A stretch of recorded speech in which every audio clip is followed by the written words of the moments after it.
another Rooster Talk, where we speak with ASX companies and the guys who run these shows, and we get an update from what they've been doing. Today we're at the Gold Mining Solutions Discovery Centre here in West Perth, where Tempest have all their sort of core logging facilities. And we welcome back Don Smith from Tempest, who's the MD. Tempest is ASX codes TEM. Current market cap is 24.72 million, and I believe cash about 8.1 million. So Don, welcome back to the Samso platform. In person, we haven't had you back since 2 years, I think. Yeah. Look, Don, great story. Happy to have been following the journey since the start. Tell us, obviously, you know, recent results, recent announcement, I should say, has set the share price on a good run, and what's been happening. Give us an update. Yeah, it's lovely to have you here in the Gold Mining Solutions Discovery Centre. Tempest, we have an agreement and an alliance with Gold here, and we're doing all our work out of this centre, and thought it would be a great place to have you for our first in-person one in a while, as you say. So thanks. Yeah, it's look, nice setting. I like it. I think it's good. Gives us back to that geological feel, That's you know. Right. Yeah. Well, that's kind of the answer to your question. What we've been up to, we really heavily focused on geology, as you know, and we decided to set up here quite heavily, and we've got all our core out here, as you can see, and our team in the background here. They're going through every little bit of core, trying to understand exactly what we've found in our recent drilling. So. Look, one of the important things that I've been sort of talking to people about and being asked the questions about Tempest is, you know, what are we looking at? Is it a discovery? Is it a proof of concept? Can you maybe narrate us on that thought? Look, that's a loaded question. Yeah, loaded question. It's also sort of splitting hairs a little bit, I guess, but certainly in our case, I think it's probably both. So most importantly is 2 years ago, and when we started our first conversation, we had this wonderful project, the Meleya project, and we'd done some mapping and geochem, and we found some interesting rocks, and you know, a lot of people might say, oh yeah, so what? So in order to prove that concept, we drilled 2 very deep holes, 700 metres and 1 kilometre through one of the targets in that area, so that we could understand the geology better. So that was our primary goal. Of course, every geologist hopes to hit something in every drill hole, but that was our goal, was to get a good stratigraphy through this entirely new area. Yeah. You took me through the core when we were here.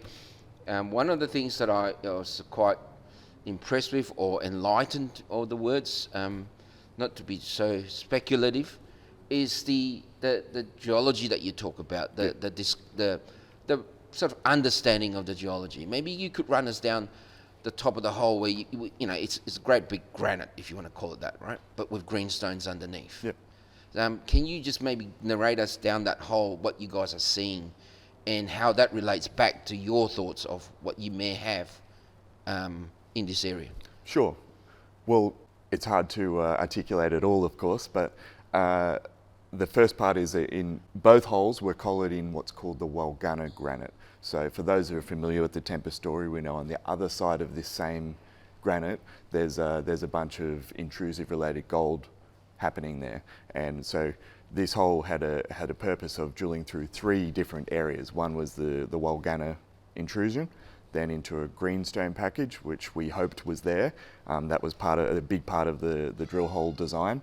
And then at the bottom half, we hope to go into the what we'll call the footwall intrusion, the big bell suite.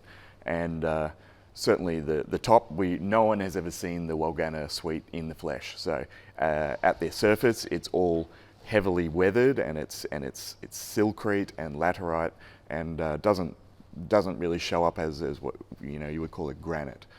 So we wanted to drill underneath the weathering zone to see what the hell this thing is. And certainly when we did that, we found it was not something that we anticipated, but we found extensive sulphides in this. So the second hole, drill hole 73, goes through essentially 400 metres of this intrusion, and the whole thing is mineralised to varying degrees with disseminated sulphides. that's the first one where we're still trying to work out what that's all about. That's a brand new thing. As we go further downhole, then we've got a magnetite and chalcopyrite rich zone, and that's, I think, what most people have been excited about, because I'm not claiming specifically that it is the same as Golden Grove, but it does have some similarities. Certainly we believe stratigraphically wise within the particular layers of the geology, that it has some similarities to the nearby Golden Grove mine. And certainly the presence of magnetite and chalcopyrite, which are also present there, is encouraging. Yeah. I guess with the proximity of where you guys are to Golden Grove, and the concept when you had in the beginning was that that geological suite did indeed come past where you think That's right, it yeah. is. So with a broad brush thinking, as exploration geologists always do, you've got to have that thought, right? So when you guys were there before the drilling and now where you are, you mentioned that you were a bit surprised. So what was the main takeaway from the work that you guys been doing here geologically? Well, I guess that goes back to your earlier question about, is it a proof of concept or a discovery? That's where I was getting at. We absolutely proved the concept that the greenstone belt was there, and that we are in the same geological package as other operations in the area. I guess you can say that we discovered significant copper-bearing mineralisation, and certainly we now know that there's at least 4 different types of mineralisation happening in these 2 holes. So in my opinion, that counts as a discovery also. So. Okay. I guess from a investor point of view, and investors come from all walks of life, when we talk about magnetite, and chalcopyrite and things Sure. like that, and we talk about the word disseminated, which in plain terms is dotted, right? Not massive. How do they sort of try and understand what we're saying? We're not saying, hey, we've got an economic potential here. We're in a system of such. How can you sort of narrate for them to understand that better in terms of potential and, hey, don't get your hopes too high? Look, there's nothing wrong with hope, but I guess if you're asking geologically, magnetite you asked about is common in many places. It's what we make magnets from, for those who aren't geologically inclined. And many types of mineralisation and indeed ore bodies that the mines are then built on have a lot of magnetite, and magnetite often forms due to geological processes that also happen when exciting mineralisation forms. Yep. And so often when you mentioned the ASX companies, and I know you talk to a lot of them, often we see these sort of vague coloured pictures on the map, and most of the time those are magnetic maps, and they're measuring the amount of magnetite in the rock. Yep. And so if there's a lot of it could be good. So there is reason to be hopeful in that case. Yeah. So, yeah. Because I've looked at the core and I've seen, fairly decent amount of alteration and things like which means that you've got a decent cooking system somewhere. Not saying that you've drilled through it, but you're definitely in a cooking system of such. So now we step away from that. Between the 4 walls of TEM, what are you guys thinking? Are you guys thinking we're close? I mean, this again another loaded questions. We're very good with loaded questions. Yeah. You love them. Between the 4 walls, what are you guys thinking of now, and what next step or what you may have here? It's too early to call exactly what we have here. That's one of the challenging things. But certainly I can unequivocally say that we're looking at a big system. So the fact we're drilling through hundreds of meters of mineralisation shows that there's a big cooking system going on somewhere in the vicinity of us. And certainly the holes that we've drilled have significant mineralisation in them. So we don't know exactly what that is at this moment, but that is why we're here working really hard to do that. In terms of, I think you're hinting at what we're doing going forward. We've got at least 2 drill programs planned based on what we're doing here, and also we're going to be doing a bunch of geophysics because, as we mentioned, magnetite, one example, but other types of geophysics as well, to try and understand what it is that we're looking at here as well. Okay. Okay. Look, you know, I tried, guys, to get something out of him, but any spanner in the works that you seen, I mean, all spanner in the works can be fixed, right? But maybe something goes, oh, you know, any sort of thing, hey, you know, we're going this yellow brick road and suddenly it's missing, oh, it's over here. So any of those kind of things that creates more challenges for you guys? Look, Noel, I look at projects on more than the geology, of course, and in terms of spanners, we don't have anywhere so close to Perth. We're only a few hours drive away. We've got amazing infrastructure and fantastic geology. If you're pushing me for a spanner, it's that there's geological complexity here, and there's more than we expected. Not in a bad way. It just means that there's more stuff going on than we had realised. Yeah. Well, I mean, look, spanner in the works is what Discoveries is all about, right? That's true. So, how about the other projects? You want to give us a rundown on? I know it's now this is the exciting part, but what's happening there? Because I noticed recently there was an announcement on Euro, and yeah, sure. That looks promising. You know, everything's promising to an exploration geologist. But yeah, what's happening in your other projects? Okay, well, we'll start off with Euro.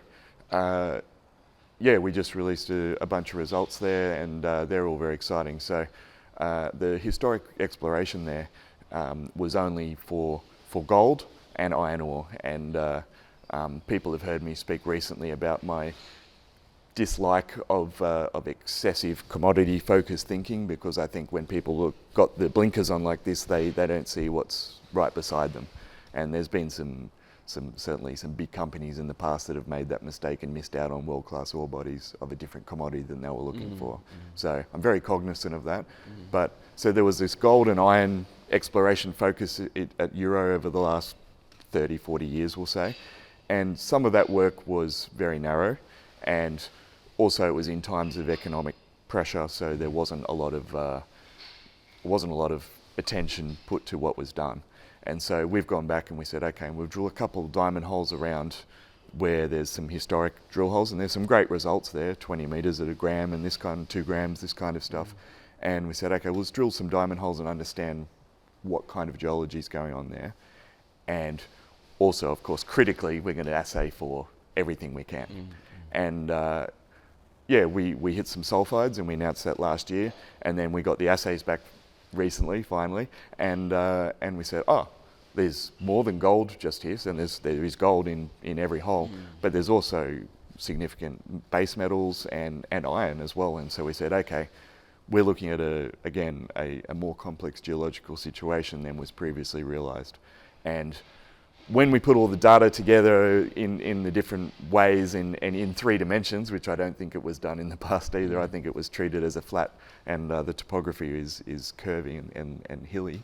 And you can see that many of the drill holes that are mineralised previously all line up in a relatively straight line, which means that we've got a wonderful corridor of gold mineralisation and other stuff around it. And we don't know exactly what that is, but we think maybe, given the presence that there's, I know you're quite familiar with tungsten, we've got the Mount Mulgine project nearby. That's almost certainly a skarn coming off a porphyry, and the fact that we've got these multi-element things going on here seems that it might be a skarn as well. So we're pretty excited to keep, you know, digging further into the geometry and the alteration and find out how much mineralisation's there. I mean, geology is all about potential and possibilities, right? And, of course. And we're very familiar with that. Look, you know, going forward, you know, what are the investors out there going to be, you know, hoping to hear from you? Sure. You've mentioned some, I know, but you know, so can you just summarise of maybe 12, 18 months, however far you guys look forward to? Yep. And let us know what's happening.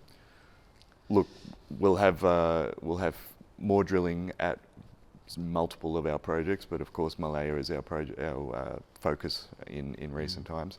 So we'll have multiple drilling programs coming up. We've got geophysics coming up. We've got people going to the field in the next week or so, and we've got work going on all our projects, including our lithium projects, where we just had some great soil results at Rocky Hill. So there's no shortage of stuff coming up for investors to look out for. Okay, great. Look, I'm a shareholder. I took up your last placement, so we're all underwater and we're all gunning for you, mate.